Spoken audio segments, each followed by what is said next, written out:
think hedge funds are probably more broadly distributed now than they were in the 90s. So long-term capital maybe doesn't come into it, although we were investing in hedge funds back then. But I think that people are especially in tune with the volatility now, having just been through 2008. So we're getting calls where people are trying to understand, how can I lower the volatility? How can I take some risk out of the portfolio? And how can I use various investments to help us do that? Just out of curiosity, are your clients bothering you more to be more hands-on? In other words, does more volatility make them want to take on more responsibility? Or does more volatility place more responsibility in your hands to steer them through? I think it depends on the client, of course. But I would say, as a rule, when it gets volatile like this, most people call and say, help me, just handle this, because they feel less equipped to be able to navigate those kind of markets. So in this volatile environment, what are they looking for? What are you hearing from your clients? What do they want? Everybody's looking for yield, and so it's often that we get calls asking how they can supplement portfolios with other yield-oriented investments that are still safe. We've invested over the past year or so in some real estate, multifamily real estate, that we think is attractive and helps portfolios round out when you've got interest rates at zero. It helps people who are income generators or need income generation. So that's the kind of thing that I think they've been And what interested kind of trends? Is that due to the mortgage crisis?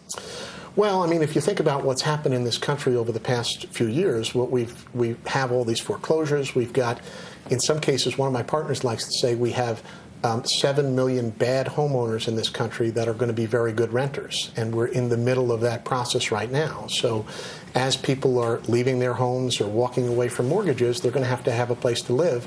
And at the same time, during this past 10-year period, there's been a underdevelopment for multifamily assets in the United States. So there's been a boom in perhaps the commercial markets, but not as much in the multifamily space.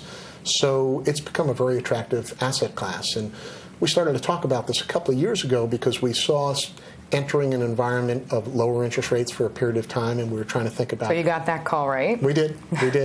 We're trying to think about how to supplement the bond portfolios we had, and we do have a lot of retirees, and so we tried to think thoughtfully about what we'd want portfolios to look like, and that's how we got engaged in multifamily. So creating this kind of real estate vehicle where you create partnerships, I'm assuming they're private partnerships, that then your families, your clients can invest in, has paid off. It's actually one private partnership, and families are investing in a series or a diversified portfolio of multifamily around the United States. And it's early, but so far it's doing what we hope it to do.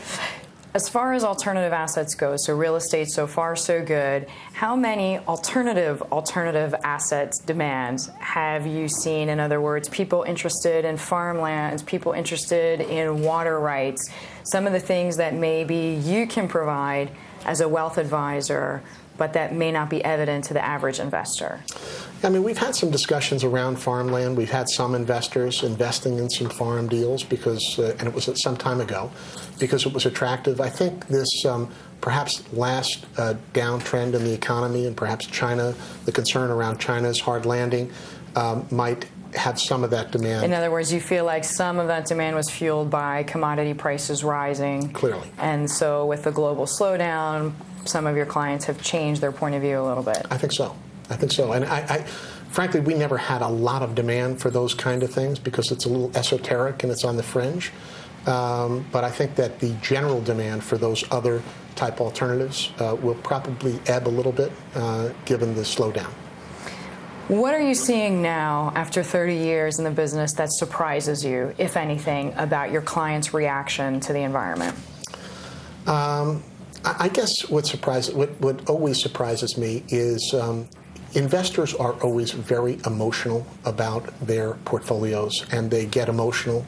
And part of our role is to take the emotion out of it and to help them think about things on longer time frames and to get away from, I always tell people we need to get away from the screen and get away from the television and get away from those kind of things that can distract us from the ultimate goal. Clients can do that to themselves if they're not careful.